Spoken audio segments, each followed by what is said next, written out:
We're going to look at foreign affairs right now. Um, Basically, what we've had throughout the history of our government is a shift from this idea of isolationism to internationalism. So, for the first 150 years of our nation, we were primarily concerned with domestic affairs. And domestic means here at home, within our own borders. Make sure you understand that. We were what's called isolationists, or we preferred isolationism, where we refused to become involved in foreign affairs or things around the world. Let people take care of their own business.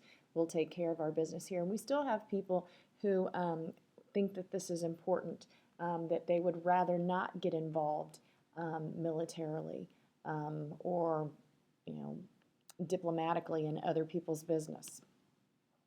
This all switched around 1940, and obviously this is around the time of World War II. And since that time, the United States has taken an ever-increasing role in foreign policy.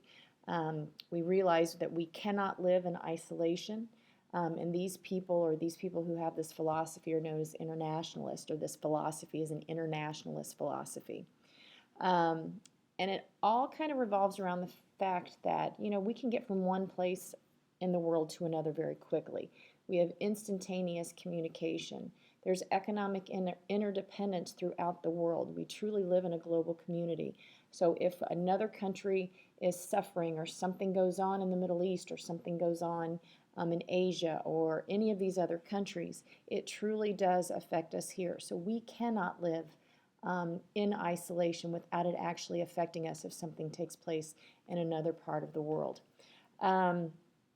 We're going to look at some of the things that go with or are involved with foreign affairs, and all of these can actually cause conflicts. I shouldn't say all of these.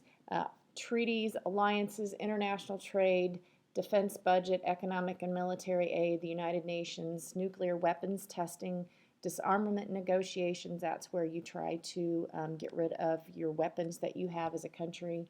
But when we start looking at oil imports and grain exports and human rights and immigration, climate change is huge right now. Space exploration, all of these things are things that governments do and make that deals with foreign affairs. So everything that a nation's government does in world affairs, and all of these things are ways that one country can deal with another. And when we start looking at why do countries go to war, why do they fight each other, why do these conflicts actually happen, and some of these things can lead to that. We look at some of these natural resources.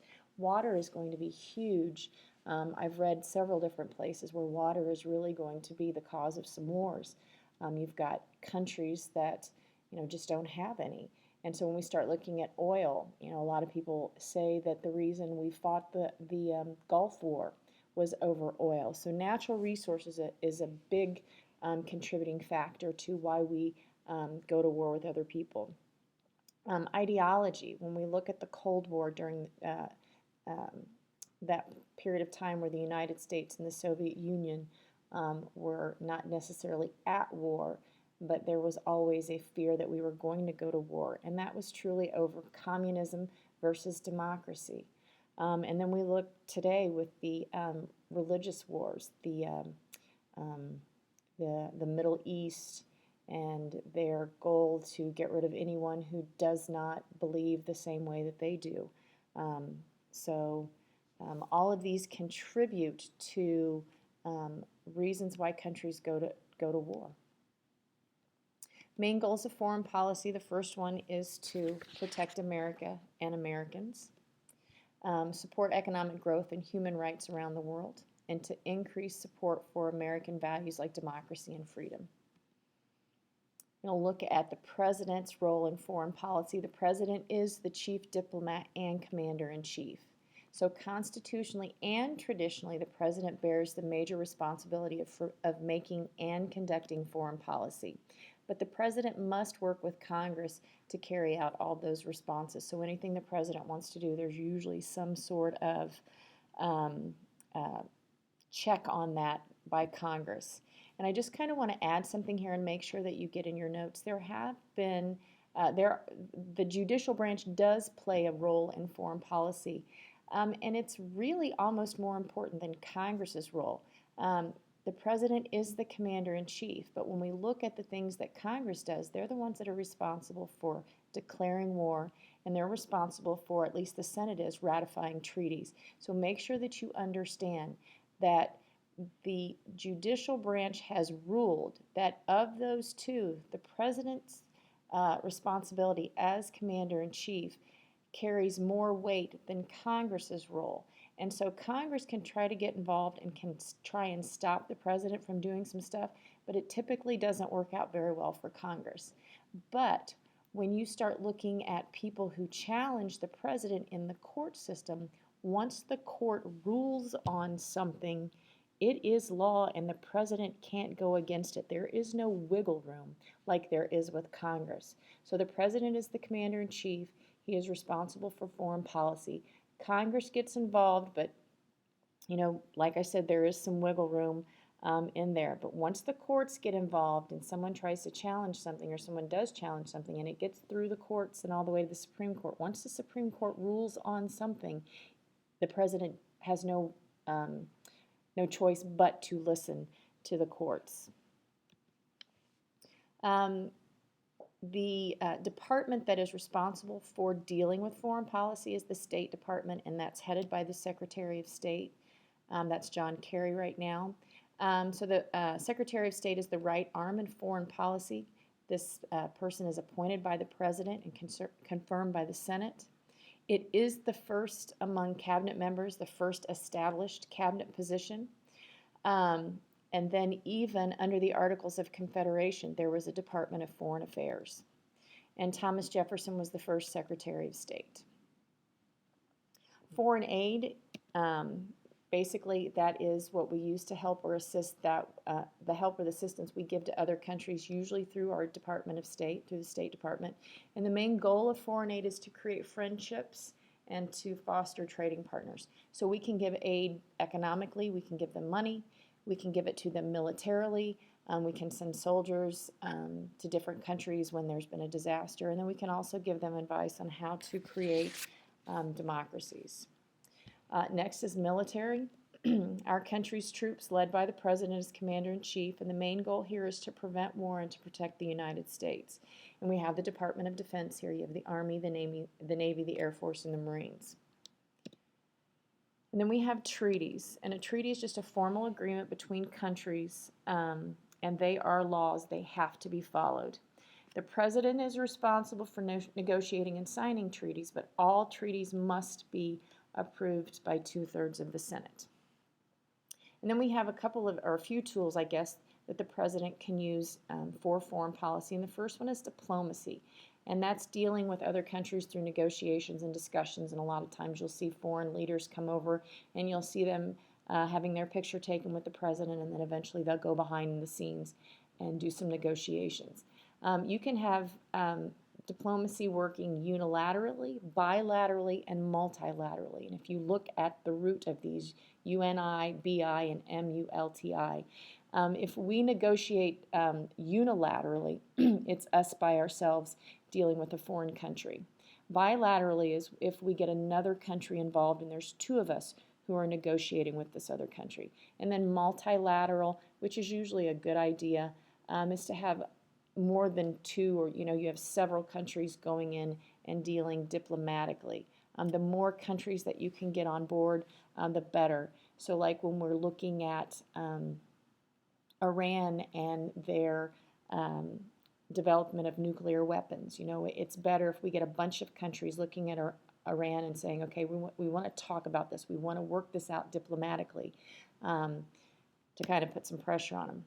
Another tool the president has is foreign aid. And once again, you can give them military aid or economic aid. And then the last one is military force, where it's usually where a stronger state is forcing a weaker state to do what they want.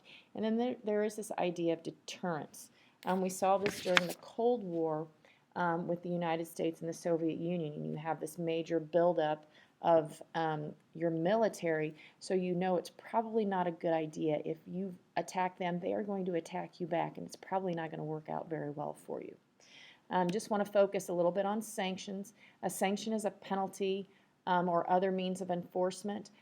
The idea here is to give someone an incentive to obey the rules. So when you impose diplomatic sanctions, you are sometimes pulling your ambassador out of the country. You are doing something to punish them, to get them to conduct matters in the way that you want them to.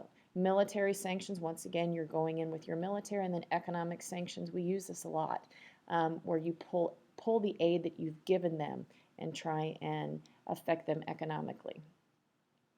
And then finally, I just want to talk a few minutes about international organizations. First one I want to look at is the United Nations. Make sure you get all this information down in your notes. The UN was established in 1945 at the end of World War II. There are currently 192 members. There is a charter that was created. I don't want to go into a lot of detail because we could spend a lot of time on this. But what I do want to basically say is it's made up of several different units. The first one is the General Assembly, and this is each country having one person represent them when they have meetings, which they meet once a year in their permanent headquarters, which is in New York. And then you have the Security Council. The Security Council has 15 members. 5 of them are permanent members, and the United States is one of those members. The United States, Britain, France, Russia, and China. All of them are on that Security Council permanently, and then the 10 other members rotate every 2 years. So you need 9 of the 15 to vote on anything that's going to happen internationally. But the interesting thing about that, the 5 permanent members have veto power, which means if one of those countries disagrees with something that it could be 14-1, but it doesn't matter. It takes one of those permanent members on the Security Council to veto an action, and then it's done and over with. So you have the General Assembly, which is all of the countries, and then you have the Security Council. And really, the Security Council's main objective is to maintain international peace. You have the North Atlantic Treaty Organization, or NATO, and that was established in 1949, and there are currently 26 members on that, and really it's a security alliance. What they've said is if you attack one of the countries who is part of NATO, and the United States and Canada are all both part of that, if you attack one of us, then you attack all of us, kind of like the United States. So it is a security alliance, just kind of for the mutual protection of all of these countries. World Trade Organization deals with how countries trade with each other, making sure that we have free, not necessarily free trade, but fair trade. So they keep an eye on that. And then finally, the last organization, just briefly, is the International Red Cross. They go in and they should be protected when they go into war zones and help out with civilians and the military, actually.